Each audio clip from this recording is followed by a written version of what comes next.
just like that. Rory, what are you driving, man? Tahoe. The A old Tahoe. Tahoe.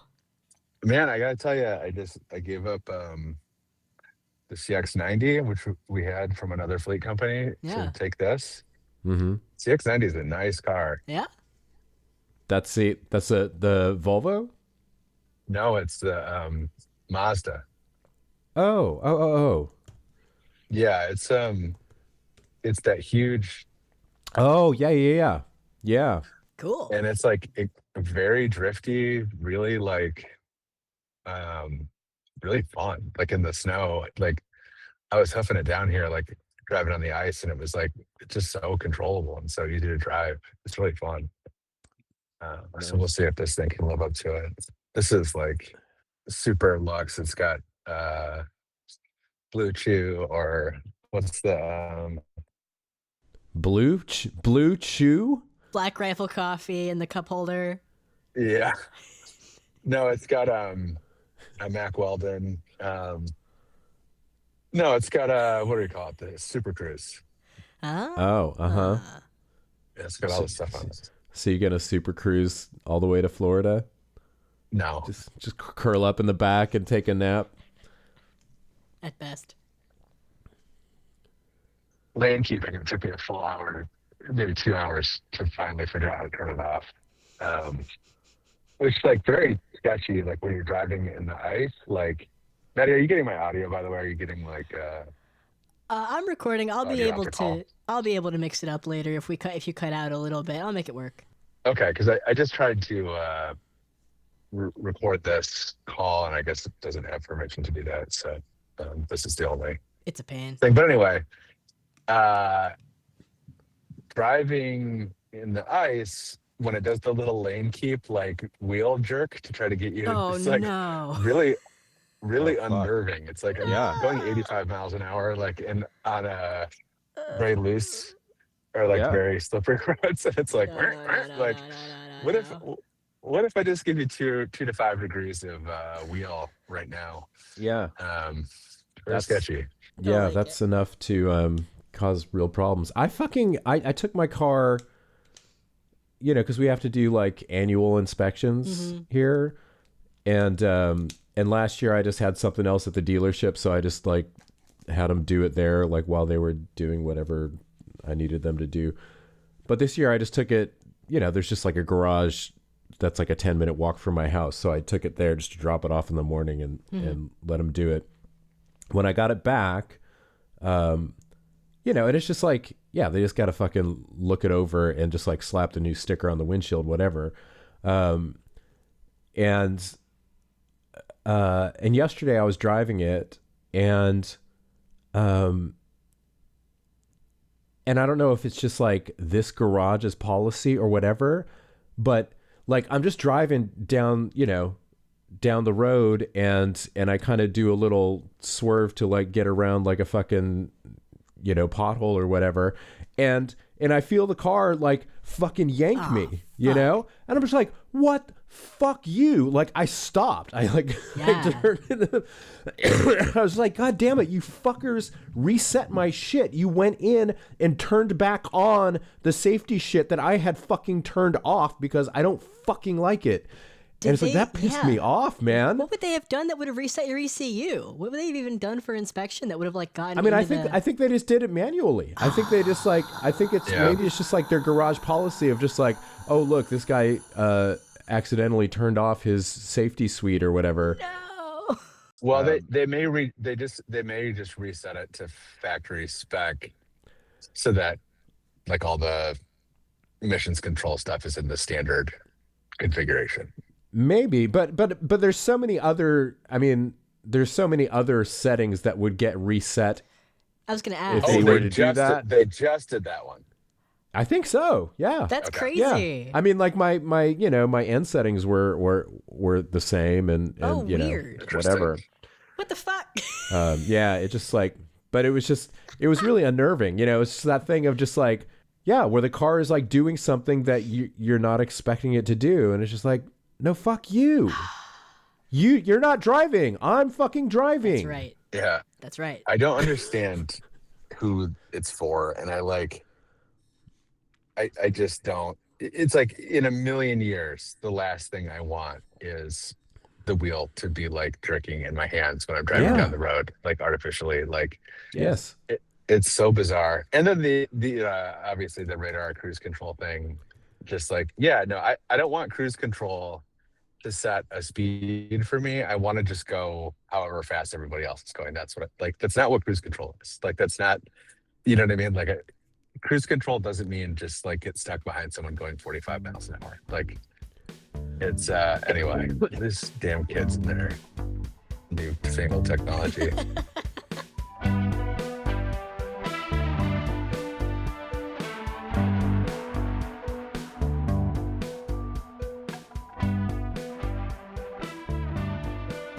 Oh, did you see the Canada thing?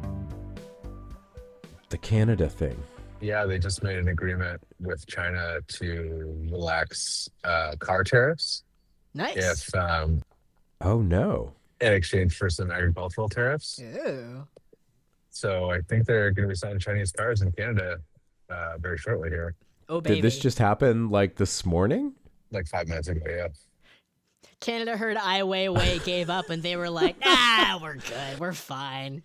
Yeah, I mean, it's becoming increasingly fringe to have like an anti-Chinese posture. Yeah. Do you know what I mean? Like, Let's go. it's like that's going to just end up being an American thing.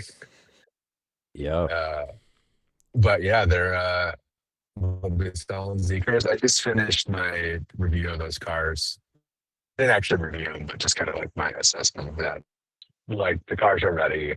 They're going to be successful here. I guess my conclusion is like these cars are competitive with like anything in this segment, but it just so happens that the segment is like dead on arrival. So it's and we saw too Trump last week. Somebody asked him about Chinese cars in America, and like almost verbatim what I said on the pod last week of like everybody's anti-China until they build a factory in their district, and like Trump was like, yeah, bring them here. I don't care. He's like, if they want to build a factory in the United States and employ Americans, like they're welcome. They're welcome to be here. He's like, bring the Japanese too, which is like, okay.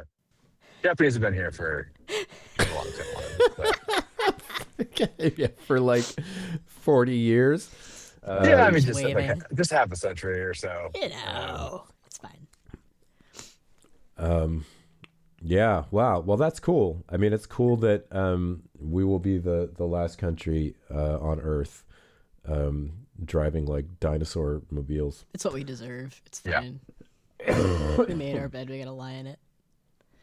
It's like a weird, I've been listening to a lot of like Kim Stanley Robinson books at night, and it's funny like all the different kind of visions for the future that are out there about like the like kind of utopian or post-apocalyptic or whatever whatever flavor they come in, but none of them are like the whole world just moves on and America is just like stuck in like 2004 like permanently, you know what I mean? None of them are like it's just the one country that just kind of stayed where it is. Just like cut off its nose to spite its face. Yeah, it's like a nation throwback edition, like like if you want to have that old school nation experience, you got to go to America. I mean, for real. Yeah. I mean, it's kind of like the way that Europe has like kind of relegated itself to just like the reason you go to Europe is to get this kind of like, oh, it's the flavor of the old world. It's like going to Disneyland, it's like, oh, look at how magical. There's like castles and like, oh, there's like a tower and a bridge and like, it's like, oh, people used to live like this, it's like quaint and cozy and fun. And it's like America will be, the US will be like that, except it'll be like, it'll just be like empty malls, big box stores, just like strips, just like lined with like every, fast food chain and kind of, you know, middle brow, you know, like chain eatery like Chili's or Applebee's or whatever. You know, it's like that's what you go to America for, is to experience Applebee's. Chicken dippers. Yeah. Get a bloomin' onion. And Yeah, that's right. You come to America for fake Australia. The world will come to America for like the like for the same reason that people came to Detroit in the 90s. Like, right. Urbex stuff. Okay. Yes. Yeah. Yeah. No, totally. It'll just all be like, you know, yeah. What do they call it? Like, what was the term for it? Something porn. Ruin porn. Ruin. Yeah. Ruin porn. Yes. True. Yeah. It's like, God, they used to build cars here. Can you believe it? Very true. True and real. Maybe that's the business that we should go into, is just doing like just plan for like 5 years out, like starting like national ruin porn tours for foreign tourists to come to, like for Chinese tourists to come to America. It's like we show you how dismal it is. I think that's a great. I mean, I think you could actually make some decent money doing that. Like that, I think that'd be a booming business. That was, I mean, the Chinese like have to be watching this like Minneapolis thing and the, you know, the rest of it, and just being like, oh my God, like they're up to that right now. It's like, you know, like if you were a rival power or whatever, it'd be right. like, oh boy, they are really stabbing themselves in. Look at these fools. Look at these animals. Yeah. No, that's really. Look at these animals. Look at these lesser developed. I mean, it really is. I mean, it's something like I've had the thought recently of like, when I look at us like from like the perspective of China, or you know, like a country on the, like I think of it the same, like thinking about like our auto industry, you know, and like the thing of just like, yeah, we're just going to go back to, you know, Hemis and whatever, and it I have to think that like the way that we used to talk about the Soviet and Eastern Bloc automotive industries, you know, and the way that we just kind of, we laughed at them, you know, at how crude and unsophisticated and poor quality they were. I mean, I'm a big Soviet car defender, but that was the meme. Like, yeah, no, exactly. I mean, that was the mindset, you know.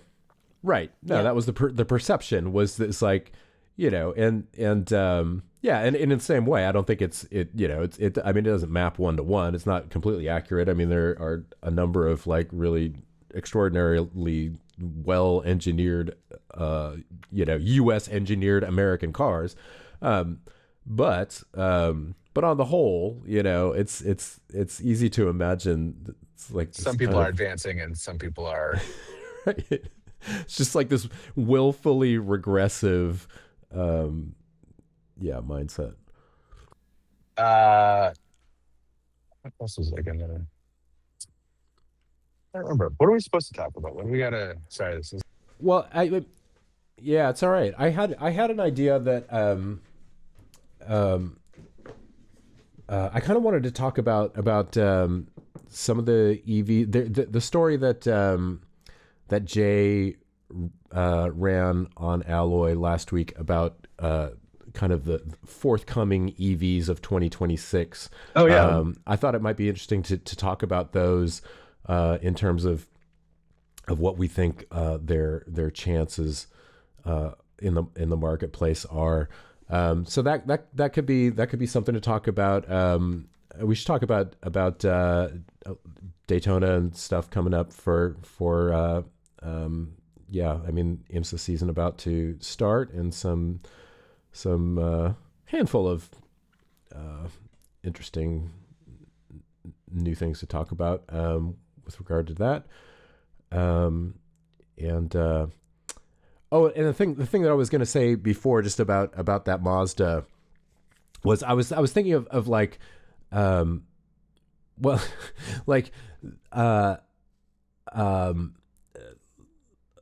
I was saying before, like, you know, like how sometimes you see like a person like in a car or driving a car, and it just kind of, it's like incongruous, you know, it doesn't fit, you know, like sometimes like the person matches the car, you know, other times it does not. And I saw the, like kind of, you know, acquaintance, a guy that I've known around town for a million years. And I mean, back in the day, he was like young guy, worked at like our local dive, venue, as a bartender. And he just like, you know, and this is like 20 plus years ago, close to 20, like 25 years ago now. And he was very young, thin, incredibly good looking, had like a pompadour, and looked like, I mean, his nickname was around town was, you know, everybody called him Crybaby, because he had that kind of like, is that Johnny Depp? Is that Yeah. yeah. And I mean, he looked like a, you know, Johnny Depp before, you know, that guy turned into a nightmare caricature of himself. And but like a very like almost like a femme kind of Johnny Depp, you know, but just like incredibly handsome. And the thing is, and like I'll see him occasionally around town now, and it's just like, my God, dude, you still look so incredible. You know, he like, I mean, and he's one of those people that just like, you know, you go like 5-10 years without seeing him, and it's just like in your mind, he's still like, you know, that 21-year-old kid, you know? And I see him now, and it's like, oh no, you're in your 40s, like mid 40s or whatever, but he's still like, he has aged so gracefully and so beautifully. And, but he also, you know, he's always maintained like this exact same look of just kind of like looking like an authentic, kind of like 50s greaser, you know, just like that style, and not like in a super like self-conscious way where it's like contrived or whatever. It's just like, that's his vibe, yeah. You know, that's who that guy is. It's a very rockabilly kind of guy. Yeah, for sure. And but a while back I was walking, and I saw one of those Mazdas go by, the big, sleek, very, very pretty, you know, high end, looks like a Range Rover, except prettier, and sleeker, Mazda.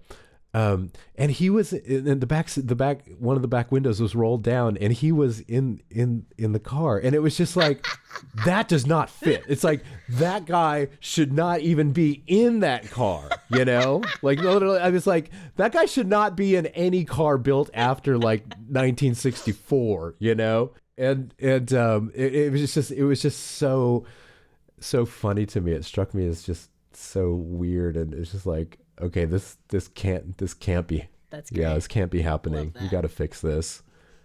You should talk to him about it. Be like, hey, if I see him around, I'll just be like, man, you can't be riding around that much. You can't be doing that. Yeah. Yeah. You're fucking we got standards to uphold, man. Think about your brand, brother. That's how I feel. I mean, I feel that way a lot driving press cars. Like, there's a lot of times where I'm like, this is not. You do feel like totally, yeah. It's like you feel like you're dressed like a clown, or like you're dressed, you know, like totally self-conscious. Right. Well, I mean, the thing is, like, when you're doing it, when it's a press car, it's almost like when it's something that you're just like borrowing, basically, for like a week or a few days or whatever, you know, and I've had this experience just like borrowing cars from friends or whatever, and it's almost like like wearing a costume.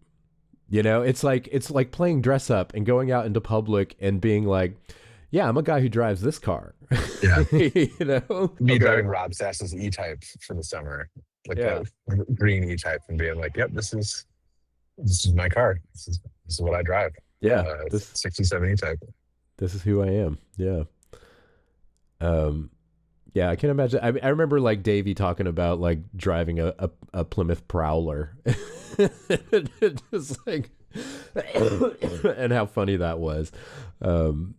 Just because it's like, just like embracing, like, you know, yeah, I'm gonna pretend to be like a guy who's like 15 years older than me and is feeling really cool driving this. You know, There was like, I'm a boomer.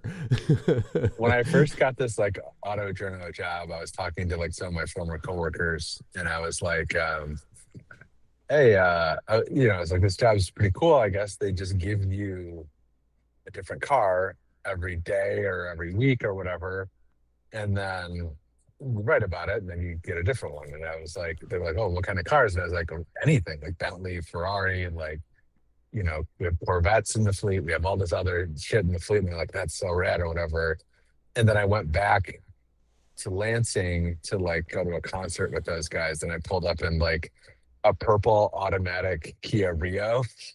And I was like, and sometimes you get a Kia Rio. Like sometimes it's a Kia Rio. Very sensible car. Hell yeah. It was a good car, but not exactly what I was selling. So, but I mean, that's at that. I mean, that's an appropriate car for, you know, for like rolling up to a concert at that age, you know, with your bros. It's like, yeah, you fit right in, man. All right, so what do we have? What do we have on tap for the weekend? I mean, we got the Roar coming up. What there was some story that came out like, oh, just this morning. I mean, this is not Roar related, but the big news in sports car world is that Ford, who you know, I mean, Ford and McLaren both kind of you know, announced like last year that they were coming next year with hypercars to WEC and hopefully presumably to IMSA after. And with McLaren rolled out their car at Le Mans last year in the, you know, middle of summer. So we got to see that, and they've been like, you know, pretty forthcoming with their kind of development and drivers and their whole program. Ford has been really opaque. I mean, apart from just saying that, yeah, we're not going to partner with anybody, we're just going to run this team ourselves, which kind of took everybody by surprise. We've really heard like almost nothing about that car until today, where they announced that a few drivers, Mike Rockenfeller and Seb Priol and Logan Sargent, which is interesting. But the big news too is they announced that the powertrain that they're going to be running, which is a Coyote V8, normally aspirated. So we're going to have another American V8 competing in hypercar alongside the Cadillac, and yeah, I mean that's I mean, you know, it's basically the same engine that is running in the GTD Mustangs. But it will be paired with a you know, electric, you know, a hybrid unit. But they definitely you know, like are saying that it's like, yeah, no, this is the way that we want to tie this program to our kind of racing heritage, and you know, for there to be kind of a through line from the GT40s, you know, in the 60s to this car, and just to have it be just like a big thumping loud American V8, which pretty cool. pretty exciting. Yeah, that's great. Yeah. Yeah, and for all of our listeners on Hot Guy Watch, hello to Rockefeller. That's a big win for us. Thank you, Ford. Yeah. That's a welcome to the team. Yippee! He's hunky German. Yeah. I was supposed to go down to the Detroit Auto Show this week, and I kind of made soft plans with Christina's uncle to go down there, and had a couple other people maybe to see, but it was too busy with Alloy with the travel, obviously, to Florida, and then to Florida again next week. But did they show it in Detroit? Did they actually unveil? No, they haven't. I mean, the only thing that they've revealed is just a very vague kind of atmospheric profile shot of the car that really gives nothing away about it. So no, we haven't seen what it looks like. So it's I mean, they've stopped short of anything close to a full reveal. They're just kind of starting to leak out some of the details of the program. Okay, that's good. I would have been pissed if I drove all the way down here to see it. Yeah. So I'm not sure. I'm not sure when we'll get a full look at that car, but yeah, so it's kind of tantalizing. Yeah, that's great.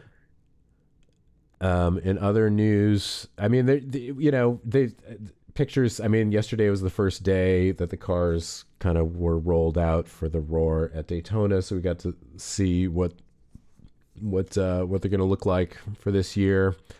I gotta say, the Wayne Taylor Cadillacs, man, they went with this new livery that kind of looks like the one that they ran at Le Mans last year, the Le Mans car, where it kind of has the white side, it's a dark front and back and then white sides, and it doesn't work for me, man. I think it's a big yeah, I mean, just definitely, I mean, last year's liveries were so killer with that kind of mirror blue and then the mirror silver finishes, and these ones are just not happening. It's one of the, if not the best looking GTP car, hypercar, period. And that livery just totally kills it, and it hides the lines of the car. Yeah. Which is a bummer. I was pretty bummed out of kind of all the liveries that I have seen so far. Were just kind of kind of carryover-ish. Yeah, the Ford, the Mustangs too, also kind of feel kind of a step backwards. It's just a kind of a generic kind of royal blue and white, as compared to last year when it was that kind of cool red, white, and blue. I don't know. It's just, yeah, a little bit of just kind of oh, we got to change it up for the sake of changing it up, and it just kind of it's not an improvement. I don't know. The Spike, the AO Racing LMP2 car is now gold, which looks kind of cool. I think. I don't know. What what other ones over there? I've wanted to do for years. I've wanted to do a feature of grabbing a car or assigning one car per person and having a bunch of kind of known graphic designers do a livery for them, a series of liveries for them, and yeah. I just feel that there are a lot of constraints around what your livery can look like. But I also feel it just needs to be shaken up. I feel since the rap era, since everybody started doing just raps, there's a lot of sameness or same kind of thinking that just gets recycled and recycled, and it's very rare to see one that's oh shit, in the 70s and prior to that,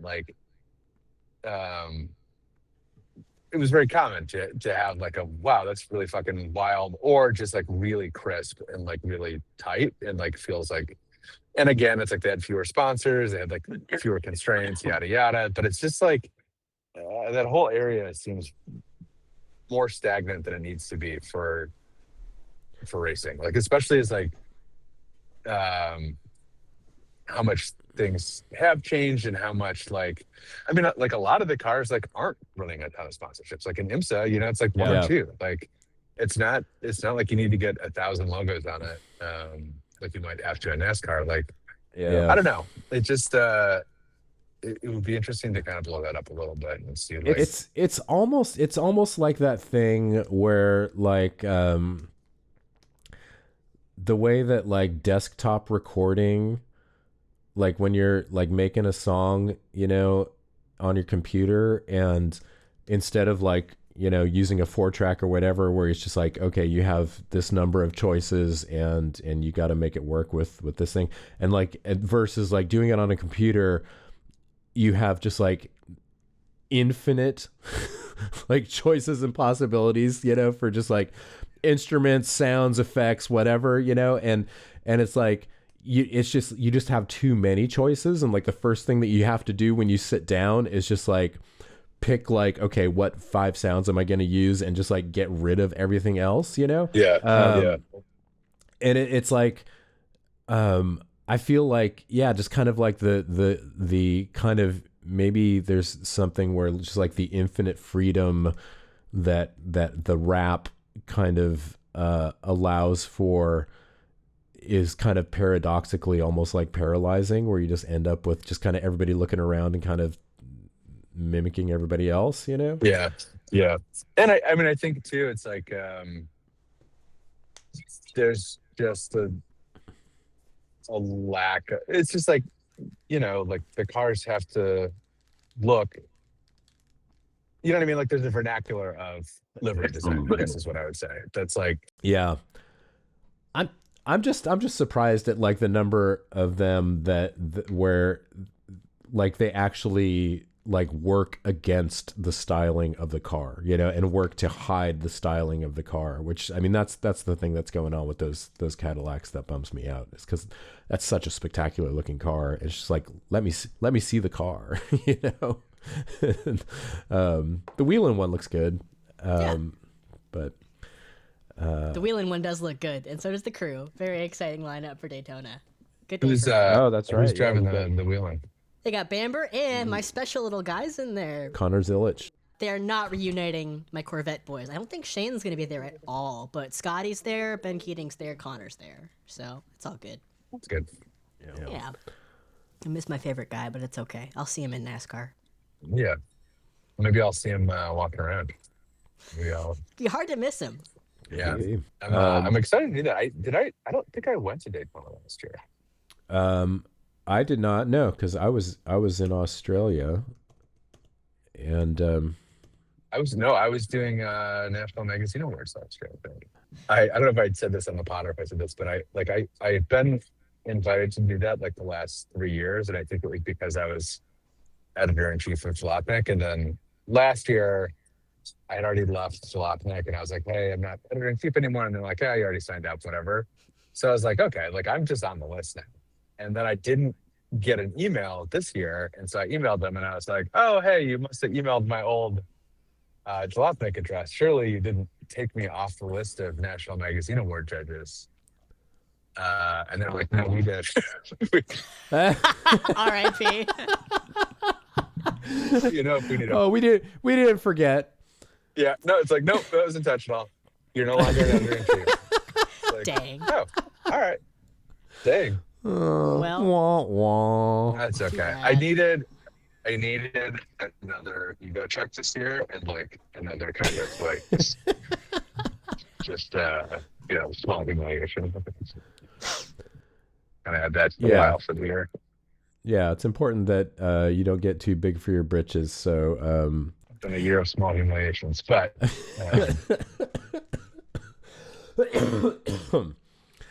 the year of small humiliations. Well, speaking of humiliations, small and big, for 2026, should we go through this list of yeah. of EVs that are forthcoming?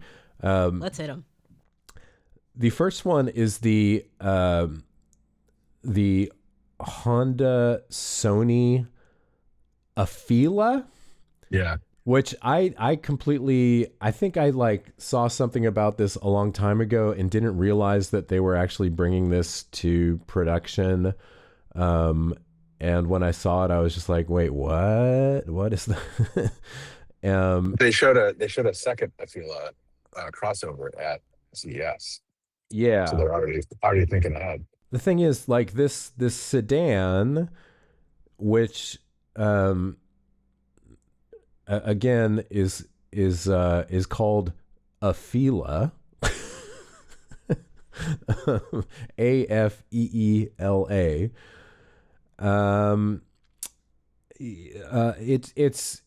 It's very kind of like almost featureless in its just kind of sleekness. I mean, it's like imagine if you took like a Lucid and stripped it of every kind of identifying characteristic and just made it like blank.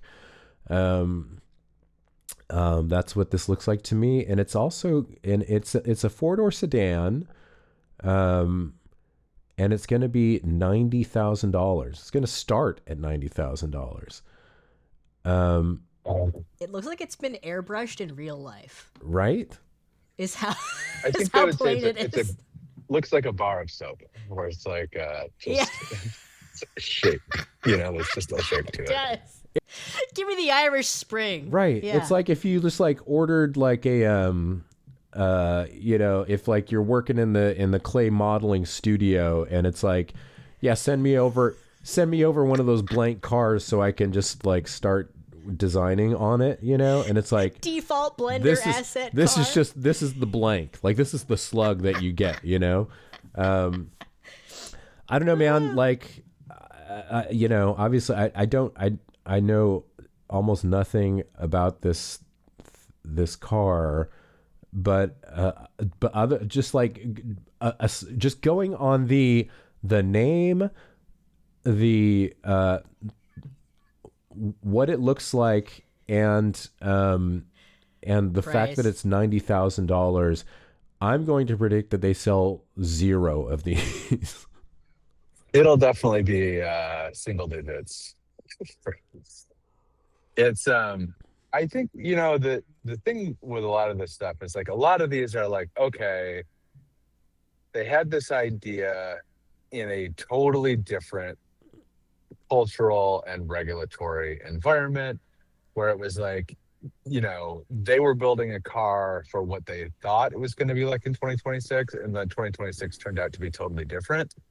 Mm-hmm. But in the case of the Afila, there was never a point where people were like, oh yeah, right. So, Sony and Honda? Yeah, of course. Like, yeah. I mean, that part of it is like, okay, it's like, it's two like pretty respected brands that everybody associates. I think most people have pretty positive associations with. I do. High trust. Yeah. But yeah, this is just like, I don't get it, man. I don't understand. The dashboard looks miserable. What this is supposed to be. Well, there was a huge deal made, if I remember correctly, originally about it being able to play PlayStation games. It's like, aha, that's what people want. But oh no. I think what is interesting to me about the car, and I think like the reason that it may still exist, is I think they are planning to sell them direct, so like outside of dealers, like not through Honda dealers. Which, if that's the case, that does still make some sense, because I think like, there was a period in like everyone has been chafing at their dealers. I think especially since like probably the 90s, like everyone kind of recognizes that dealers are unnecessary impediment to selling. We hate them. We hate them. Car companies hate them, and I think everybody hates them. Yeah, there's all kinds of like very stupid justifications for why they exist. And the car companies, I think, like, if you look at like the rhetoric from car executives, like in the early 2000s until today, like they've kind of made peace with the concept. It's like, okay, this is a necessary part of selling cars in the United States. you know, we have to give lip service to like their value as a partner and like what they do and yada yada. And like it is true that like you know the dealer is actually purchasing the cars from the manufacturer. So like the actual sales from a technical standpoint, the actual sale is happening like the manufacturer is selling it to the dealer, which is nice. You know, like the manufacturer's not carrying inventory per se. Right. But in post Tesla and post like Tesla winning the ability to kind of sell independently, and then like Rivian winning the ability to sell independently, like car dealers or car manufacturers are kind of getting back to like, hey, wait a second, like, why are we cutting these fucking assholes in who like who don't know anything about our product, don't care to learn, treat our customers like shit, create the one maybe negative touch point that people will ever have with our company.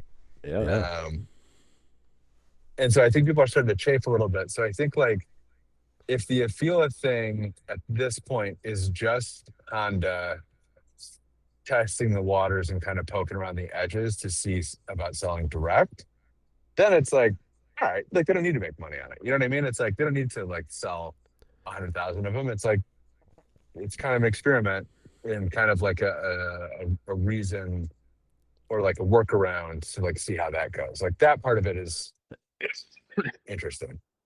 Well, we'll see if that's enough. You know, I realize what it actually looks like. What it reminds me of more than anything else is like, remember the Marilyn Manson album cover where it's just like the white body that's just like completely, you know, with like no genitals, and it's like that's what it looks like. That's exactly right. Peter, have you seen the dashboard on this thing? It is miserable. No. Oh my gosh. It makes me absolutely okay. Yeah, I think like, you know, as an actual product, it's interesting. Like it's an interesting idea to do all that. I don't think it's gonna like I don't think there's a buyer for it. But it's like, you know, I've always said like I'm not, as an automotive journalist, I'm not in the business of telling car companies how to make money. I'm in the business of telling them to do things that are amusing to me. So it's like, you know, I'm not a shareholder. Like I don't care if you lose your ass on this stuff. Like I want to see some weird cars. And I think like, you know, this kind of fits the bill in that respect where it's like, I don't know, let's see what happens. I do think it is a single digit seller though.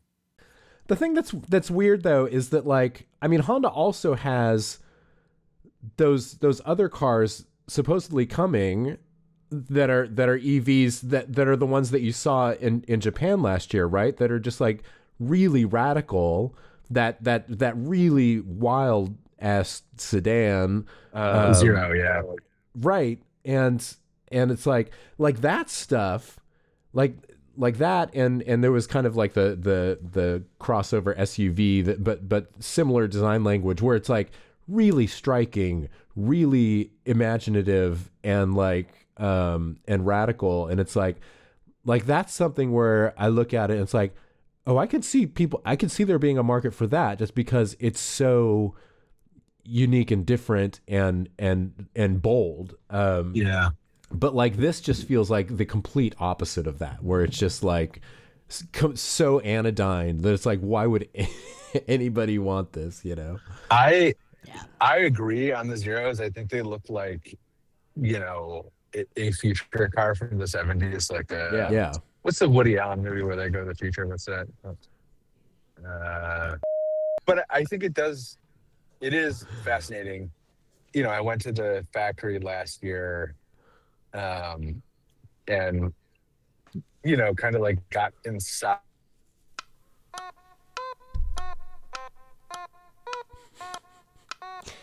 Rory, come back. Gonna be a fun edit for me later. There he goes. Oh, am I still there? Yeah, we got you now. You're kind of dropping in and out, but it's all right. Oh, okay. Yeah. Well, I'm in Ohio. I have different internet now. Oh God, you're in Ohio. That's even worse. It's worrying. Be careful. Careful. You might have to redact what you're just. Yeah, exactly. He heard you. I'm in New Albany. But I don't think Honda wants to do that car anymore. I think like that's another one where it's like huge price, very interesting car, but it's also like you're gonna go to Honda dealerships and like try to talk somebody out of a CRV and into that thing, like you know what I mean? Yeah. Like it's a very big swing for Honda, and I think like in Japan, Honda is that company. You know, Honda is that company Right. that has like that kind of cultural position where they're like, no, we're gonna sell this hyper futuristic, Yeah. um, bleeding edge, very avant-garde design car. Mm-hmm. But I think I think in the States they are sweating it, and I think they've pushed it back again, the timeline, which is like, Oh, is that right? I've started referring to 2027 as the year they're going to launch all the cars that they're never going to launch, where it's like everyone's pushed that back to 2027 to kind of like give themselves a year to figure out like, okay, are we actually doing this? Right. Just not a vote of confidence. I did hear that, we had someone scheduled to go drive. This is a piece of information you're not going to get anywhere else in automotive media. But we had people scheduled to go drive the Zero in Japan this year, like kind of as a follow-up to my trip last year. Uh-huh. And I guess like when they were on the plane going to Japan, they canceled the drive. And we're like, Wow. we're not doing it. And so like, I didn't get an explanation for it. I'm sure there's a perfectly logical reason why they did it, but it like somebody got a bunch of free miles. Yeah. But I think like the kind of I did a bunch of like executive panels about the car over the last 2 years, and that they're it's like it's Honda, they're pretty buttoned down and pretty organized, but there did seem to be like a kind of unusual amount of like being off message, or like being kind of like deferential to each other, like, oh, like people would ask a question and it'd be like everybody kind of look around like, right. It's like, yeah. Who's the authority on this? Who has the authority to answer this question? Yeah. So I don't know. I mean, I would like to see that come to market. I don't think it's a big seller in the States. I mean, it is massively cool and novel, and like, I think I said on the pod when I went out there last year, but like they were pitching it as like a kind of new paradigm in like handling. Like, I guess that the front is very flexible and like articulates. Right. No, I remember that, and it's like, it's so counterintuitive and weird. Yeah, and it's like, did they come up with that after the fact? After they were like, this has no rigidity. So actually, this is a different paradigm in handling, or is it intentional? I don't. You would never know. Like, you'd have to drive it. It's a feature, not a bug. Yeah. But I want to see it. I want to drive it. And like, yeah. I would love a world where that car sells really well. Yeah. Same. But it seems, again, it's like, look at what Honda is as a brand in the United States is like, probably the most sensible, like high quality, but not like flashy, not like, no, it's the Civic and the Accord. It's right. Yeah, it's just it's the most really like CRV, right? Like Pilot, like it's the most normie car. That and Toyota. Yeah, I mean, like even more normie than Toyota, I would say. Yes. Like, I think Toyota's a little bit more out there style wise. Yep. So I think, again, it's like the idea of seeing those at a Honda dealership and be like, whoa, like that'd be fucking wild. But we'll see. All right, what's next? What's big question marks from Honda in 2026 and 27. Next up, the Jaguar, the 00, the Type 00. Lots of zeros, lots of zero cars.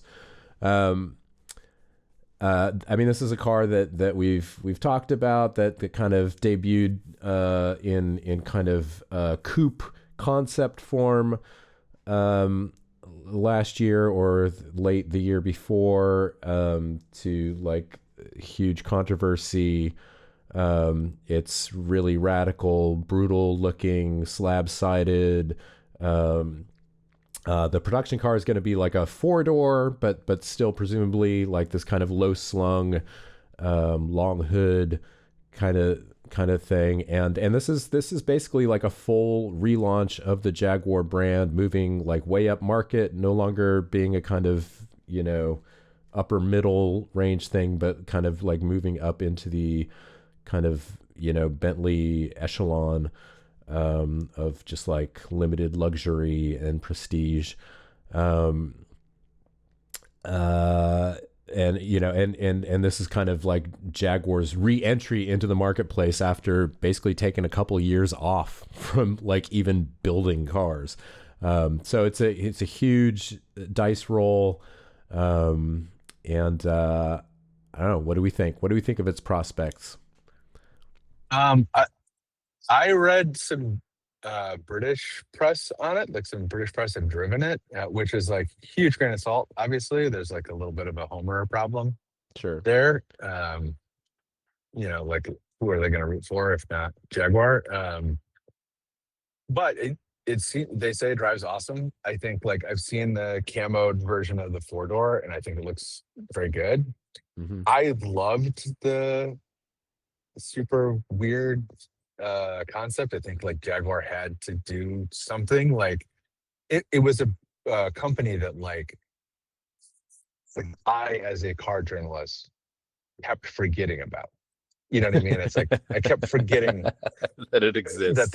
Yeah, it's like that is bad. Like that is a bad position to be in. So it's like they had to do something. And I think too, it's like the more, you know, antagonistic and kind of adversarial they were, like the better. Like it's like, you know, it had to be a huge swing, and it had to be like a huge, I think like market position wise too, like that upper Audi kind of like lower luxury is probably very difficult to play in at the volumes that Jaguar is capable of producing. So I think it does make more sense to do like a much more premium. You know what I mean? It's like Jaguar's never gonna Well, I mean, the thing that as much as the market is.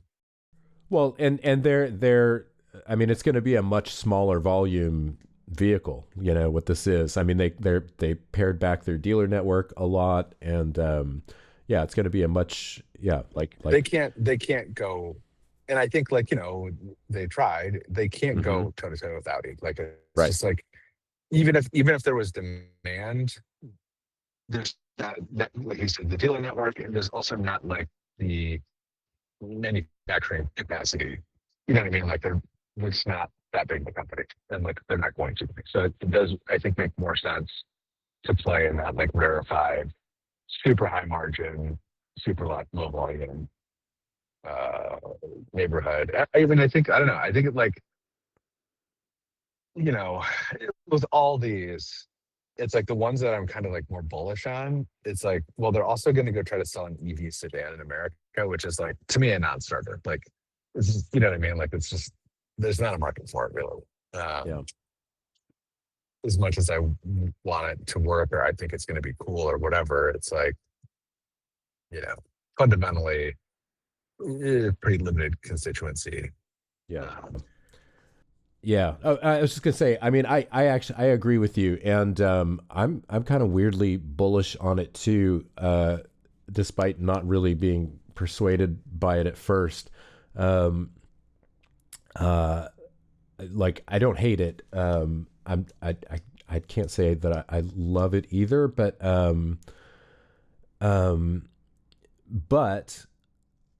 I do think that it has the potential to do something that it occurred to me that it could be kind of like the Cybertruck, in a way that like where it's like it's super polarizing, but the one thing you gotta say about the Cybertruck, you know, again, love it or hate it, the thing that it does is it makes the fact that it is an EV almost irrelevant. Like, nobody thinks of that as an EV. You just think of it as a freaking Cybertruck. You know what I mean? And you hate it because of that, or you love it because of that. But it's like the fact its EV-ness is just completely beside the point. Like, it's like almost like secondary. It's overridden by other signals it's sending. Exactly. And I think that is that's significant. And I think that that this car has the potential to be so dramatic that it kind of does the same thing. And I think that it is radical enough. Like another thing that I thought about it was like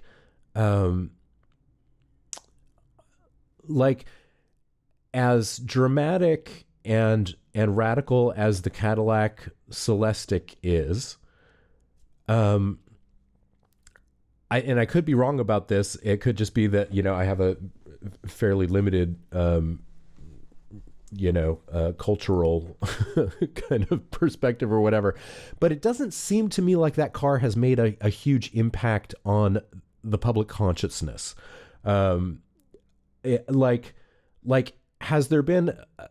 Has a Cadillac Celestiq appeared in a hip hop video yet?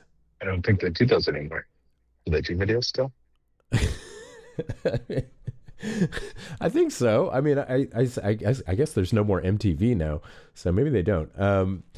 But like to me that was always kind of like a signpost of, like, you know, it's like I remember like seeing a Maybach in a, you know, Jay-Z video for the first time and being like, oh wow, that's like, yeah, people know what Maybachs are now.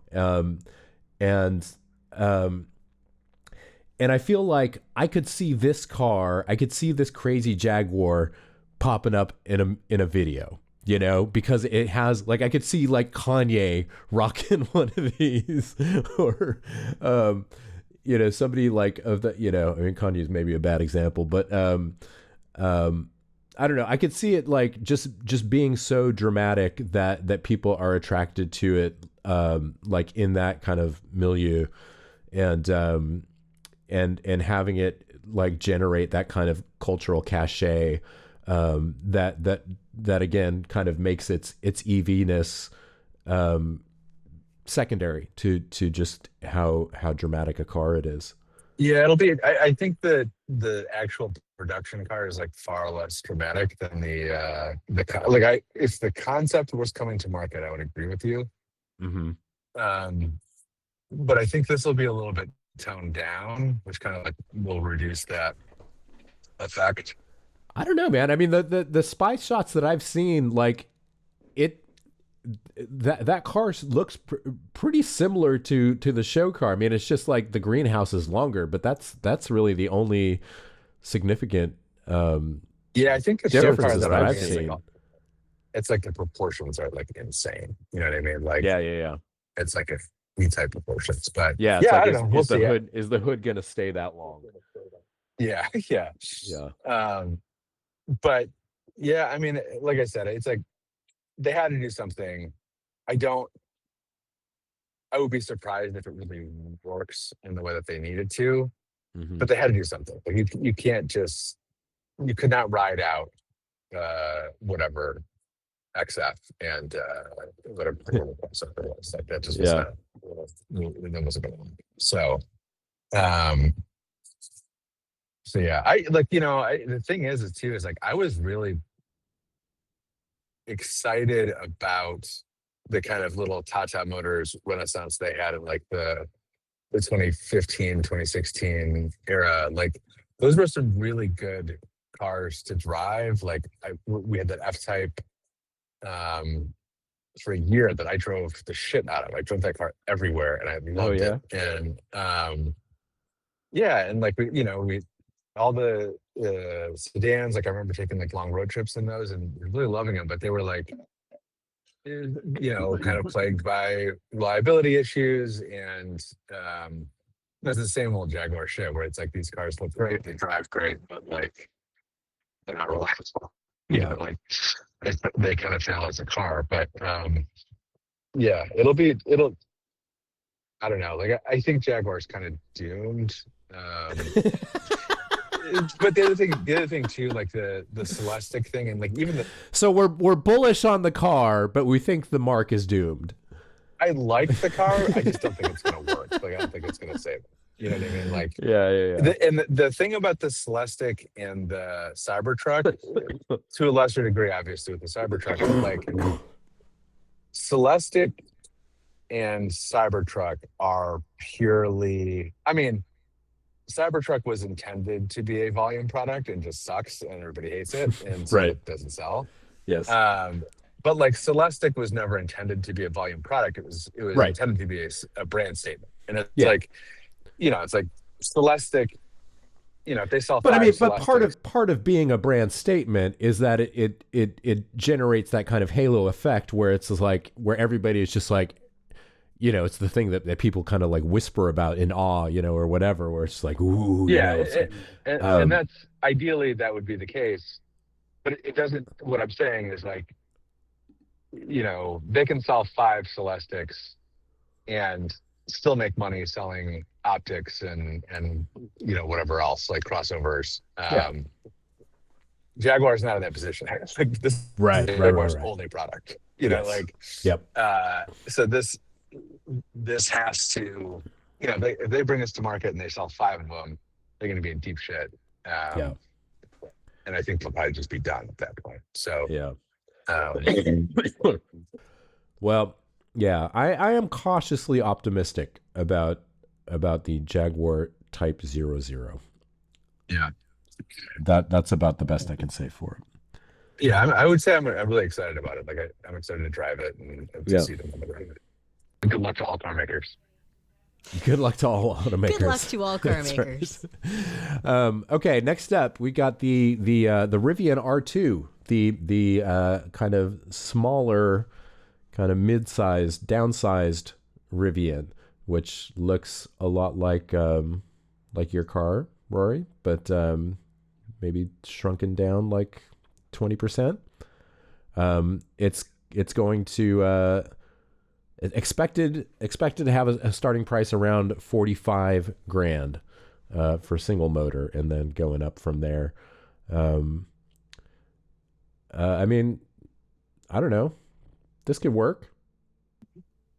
Yeah, I mean, I think like the R2, like they need it. Rivian is in very bad shape trying to sell the current lineup. I mean, it's a big ask for their kind of target customer. And again, it's like, I hate to keep going back to this, but it's like somebody asked me a couple of weeks ago, like what Rivian could do to the R2 to make it like a surefire hit. And I was like, put a fucking gas motor in it. Like, like that would be my answer. Make it a hybrid. That's kind of like the only downside to it. And it's like, again, you're just fighting an uphill battle selling an EV at all. Yeah. But I think like as a product, this will be really compelling. I really too, like, as I've gotten back into the press car thing and like keep driving more and more new cars, like the UI UX on the Rivian is like so much better than anything else that's in the market. Yeah. And I think that is something that's important to people. I think it looks good. It will perform really well on road and off road. Like it's a really good car. Like I think like I don't have any reason to doubt it as a product. I just have a huge reason to doubt the product category. But I think like if they would have launched with both of these, the R1 and R2 or whatever. Yeah, R1S, and like I think they'd be in much better shape because I do think like the cheaper car is going to be a stronger seller. Yeah. Oh, it's funny. I mean, it's like the way that I mean, it's like both Rivian and Lucid have kind of mimicked the Tesla model of kind of lead with the highest end thing, and then just kind of like try and expand as you kind of go down market. Yeah, I mean, I think that's like, I get the logic of it, but it's also like it it does get harder. Like if you're a company that is, say, losing $1 billion a quarter, like Right. Rivian, Yes. it's like, you know, selling the lower margin product does not seem like a good balance sheet answer. You know what I mean? It's like Yeah. if they could sell more R1Ss and R1Ts or sell them at a better margin, like you'd prefer to do that. Mhm.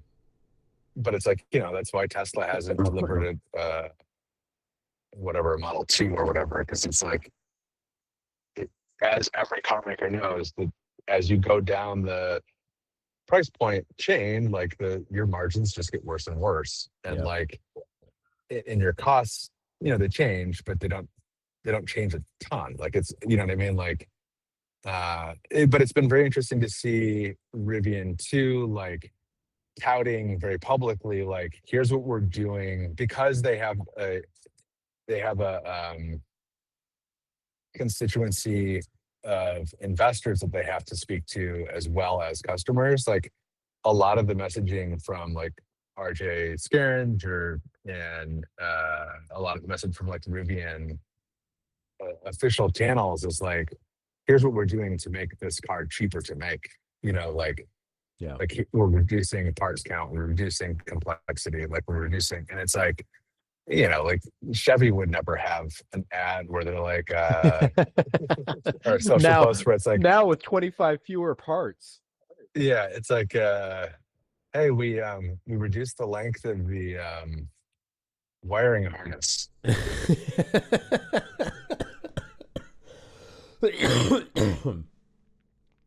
Yeah. But I don't know. I think like this, and I think too, like counter to kind of most of the stuff that we've talked about so far on the list, like the Rivian, and maybe it's because of where I live, but the Rivian does feel like a little bit more of a mainstream potential product, where it's like Rivian has a customer base. They have an aspirational customer would like to be in a Rivian, but aren't going to spend $100,000 on it. Yeah. Rivian Totally. feels like the Patagonia of cars.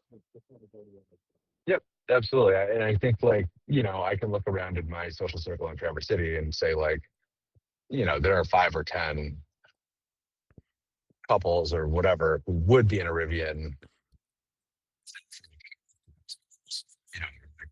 would be in the consideration if they were half as much. So I think there's more of like a natural constituency for the car than there would be for like fuel. Yes. Oh, for sure. I mean, by 1,000%. Yeah. Yeah. Okay. Next up, Jeep Recon, which is like kind of an electric Wrangler-ish. Yeah, I mean it's different than a Wrangler in a lot of like very important ways. I actually saw this in LA. I think it actually looks pretty rad, and especially in person, like it's very different and it looks very rugged, and like, I think like from a brand fit standpoint, I think like it works really well. I don't know that there's really like a market for like, I want a Jeep, but I want it to be electric, like. Yeah. I mean, the thing for me is that like you want a Jeep that's 6,000 pounds, has 650 horsepower, and costs $66,000. That I feel like that's pretty limited. Limited. The audience for that car. Yeah, I think like they sold 4XEs. They've had a bunch of problems with them, and they've obviously stopped selling them just recently. I think there are people who are whatever outdoor adventure people or whatever who like the idea of a car that like doesn't use gas all the time. Or like is a little bit more environmentally responsible, at least theoretically or whatever. But yeah, this is one I don't know. I mean, this is one I don't have a really. My gut says, significant difficulty selling EVs in general in the US.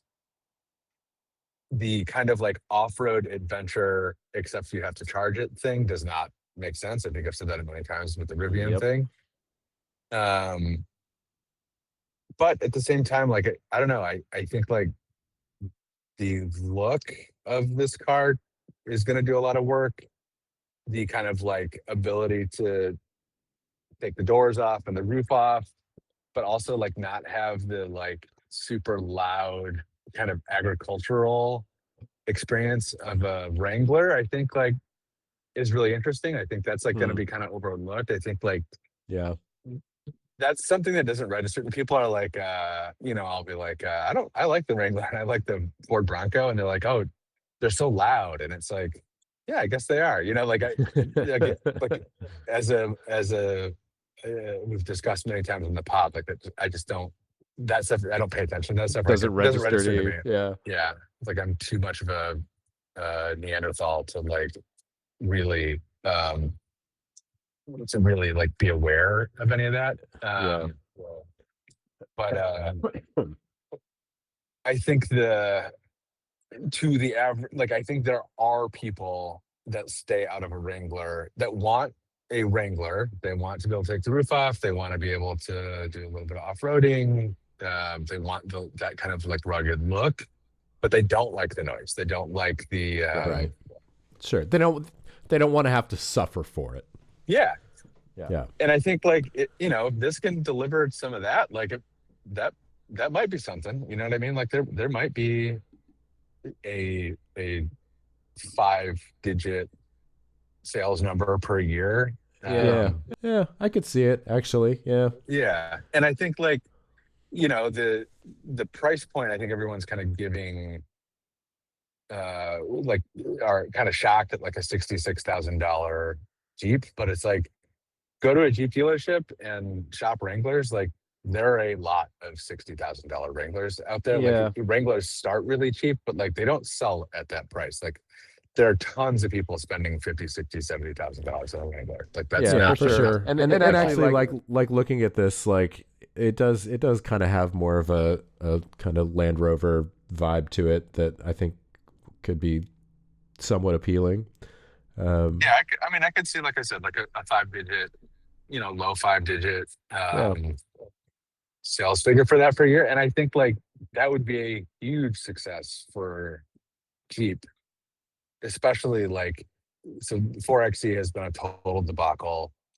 Wrangler, like, they have all kinds of engine issues, and like now they've recalled them for the battery. And then like the electric Wagoneer was like pretty much as big of a flop as you could possibly have with that product. So I think like, you sell 10,000 of Recons in a year or 15,000 Recons in a year. Like you got to be pretty thrilled with that. I don't know if that's a business case. I don't know if that makes sense for them, but like, I would call that a relief at least, if not a win.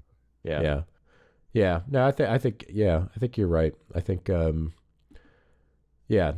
DOA, but not a huge smash, but maybe potential just to kind of fill a niche for them that, or it could be a total flop, but yeah, possibly. We'll see. Okay. Next, BMW, iX3, the Neue Klasse,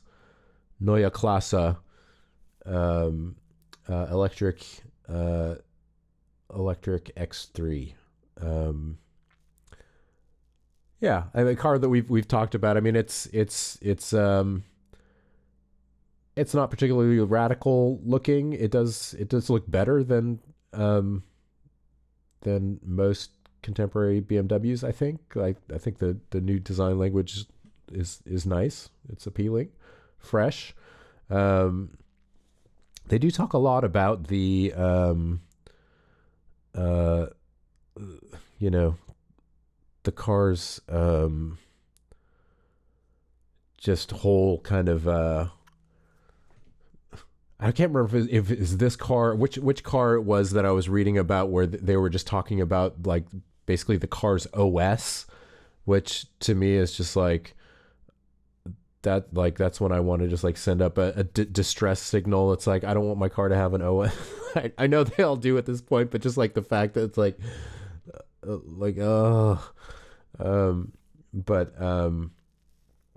reading Tim's review of it, there was a bunch of stuff that were like, a lot of these controls are super counterintuitive. Is that but right? You get used to it. It's not bad once you get used to it. Yeah. Which like Tim would say if that wasn't the case. But at the same time, it's like, if there was a big flashing light that said this is not a car for you, I would say that would be going off pretty hard reading that. But I don't know. I also, it's like, to me, it's like, okay, you sit this next to the or what's the X3 or whatever, Yeah, just the regular X3.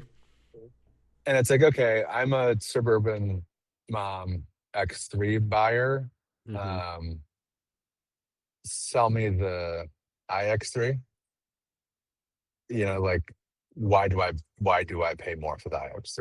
And like that's a huge question for me. Like I don't know how to answer that. I also will fully cop to like, I don't understand like what BMW's brand position is at all right now. Yeah, you know what I mean? that's the thing. I mean, BMW, it's just like is a bit inscrutable to me. Like I'm definitely not that buyer, and I kind of don't have a real solid sense of who that buyer is. While at the same time, I have to acknowledge that there are clearly a lot of people who are that buyer, because a lot of people buy BMWs, and it's like it's the one German brand right now that I feel like is probably best positioned and healthiest in terms of just like weathering the current German economic storm. I don't mean that as a criticism whatsoever. Like I personally don't understand it, and I don't think it's it's like it has not been explained to me or like conveyed to me in any way, like what their intention is or what they're trying to do. But clearly it's working. Like they're selling a ton of cars. Like they're doing really well. So it's not a criticism. It's just like I personally don't know what they're trying to do. And I don't know how this product kind of fits into that. It does feel a lot like a car that was engineered for a future that never happened. You know what I mean? Like, yeah, I mean, I don't know. I think it could still happen. I think that, and actually, I mean, this car, Jay says expected to start around 60 grand, which that seems pretty reasonable for a car that, I mean, the one thing that, like, when I read things like reviews of or watch videos about people driving like current BMWs, they all really rave about, not necessarily like track behavior or whatever, but just like general just driving competence and just I mean, they're apparently great cars to drive, and maybe that's just what keeps people coming back. It's the ultimate driving machine. It's the ultimate driving machine. The last. Ultimate in the sense that it is the last driving machine. Sign on. Yes. Because we're all going to die. Okay, last up is the Acura. Excuse me, I'm about to sneeze. This is a car I did not was not aware of at all. The Acura ZDX, which is It's the Honda Prologue Chevy Equinox. okay. So it's the Acura version of that. It looks, I have to say, really good. It's a very sporty and handsome package, in my opinion. It is expected to start just north of 50 grand. So I mean, this is like kind of mid-size dual motor, built in Ohio. Yeah, I don't know. I mean, just going off vibes, I could see this. I mean, just judging by the number of prologues I see around, that's a very successful car where I live. And I don't think it is overall though. Is that right? Yeah, I don't. I mean, they canceled it, so. Oh, they did. Yeah, this is the last version of that car that's out there. Oh, I had no idea. I did not realize that the Prologue was gone. Well, that's good because those cars blind me more frequently than any other car on the road, and I want to kill the person who made those headlights. But I mean, this Acura version of it, I like. To me, it just looks like a way cooler looking version of that, just kind of sportier and sleeker and sexier. And if it's starting around, 50 or mid 50s or whatever, I could see that finding its way into some households. Yeah, I mean, they've kept it around while they killed the Prologue, so excuse me, they have to be feeling that there's some potential for it. Yeah. Or at least they have like an EP in the lineup. Right. It is weird. Like, Acura has gone from feeling pretty focused, like through the launch of the Integra, to like kind of hitting the panic button. They killed a bunch of cars this year. Yeah. And they're really struggling with a couple of others, and I think like seem to be again a little bit of a panic posture, which is like unusual for Acura, unusual for Honda. Like Acura is another one, like just a steady Eddie. Like, Right. like we're not trying to gun for Lexus or whatever, but like we're gonna make money and yada yada. It's like, but I think the EV thing, Steady Eddie. it was Steady Eddie. That's a Pat Carroll. That's great. But my is that a phrase? Like, have you heard that before? I have, but I mean, it feels like something that older people in my family would have said too. Okay, because there's a bunch of stuff that my dad said that I have grown up thinking were idioms or like Right. common like turns of phrase that it turns out only he said. And so now when I say stuff and it gets a response, I have to check like Right. But yeah, I don't know. Like I think like 2 years ago, I think at Pebble Beach, I was talking to a bunch of Honda executives, and I was like, "Hey, do you feel kind of like vindicated as like the EV thing has proven to be very difficult and it's like comes back and the kind of regulatory structure around them or the incentive structure around them is going to change. Do you feel vindicated for waiting?" And like one of the Honda executives was like, "Yeah." And then another one was like, "No, I feel like we're way behind and we need to get our product out. And like, I feel like, we're lagging the rest of the industry on EV stuff." And, I think like that kind of is playing out in the actual lineup and it's like, they don't, they can relate to the EV thing, and then like the EV thing is not happening, and now it's like, oh shit, but we have all these EVs kind of waiting in the wings, and like, it feels like they're kind of waiting for a sign as to like what their positioning is, or like what Yeah, their yeah. direction is. Yeah. But yeah, it does look good. I don't know.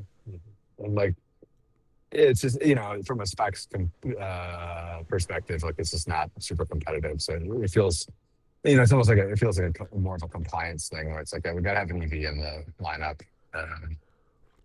And this is going to be it until something better comes along. Yeah. So you guys want to, we're an hour and a half, Matty? Oh yeah. Yeah. We've got a bunch to work with. Do we want to call it, or do you want to? Was there another thing to get through? No, I think we can. We're probably good at this point. Yeah. Well, that concludes our 2026 forthcoming EV predictions. Smash or pass, hot or not. Exactly. What's the? We should do. God, we should do. What's the predictive market thing? The DraftKings for Human Lives site. Kalshi Polymarket. Polymarket. We should do a Polymarket thing with this. Oh yeah, sure. Let's do it. Matty, you figure out how to do it. I would sooner. Well, I won't. We'll tie it to the Patreon. Everybody can get in. God. We're all gonna make a lot of money. I hate living and being alive. Did you guys? I forgot the guy, the asshole who did The Wire. He's like a kind of a weird lib guy. But one thing that I will always give him credit for is, I'm sure you've heard this, but last year he was on one of the NPR shows, and like one of the NPR hosts was like, "You've got to be really excited about AI. Like it's opening up so many possibilities for you." And he was like, "What do you mean?" And he's like, "Well, say you're writing a series." Oh, I remember this. Yeah. Yeah, and he's like, you're trying to figure out how to get from one scene to the next, and you can just plug into AI. Give me 20 different scenarios that lead from this scene to this scene. And he was like, "I'd rather put a gun in my mouth," which is like, whatever. Thank you, David Simon. True. But also just a hilarious thing to say on NPR. Like, you know what I mean? Like, in the context of an NPR interview. Right. We say that all day long. Saying it to Terry Gross or whoever is really good. Right. Yeah, that's really funny. Yeah. And like, especially when someone is just approaching this in total good faith, like totally like, totally like, why would you be against this? And then it's like, actually. Let me be clear. That's good. Very good. Yeah. All right, boys. All right. Well, safe travels. Enjoy your family vacay and your time in Florida, and send us some pics and reporting from the track when you get down there. Well, I'll talk to you before then, but okay. I'll bring you a lizard or something. Yay! Big day for me. Stay tired? Yep, stay tired. Stay tired. All right. Bye-bye. All right. Peace out. Bye. Bye.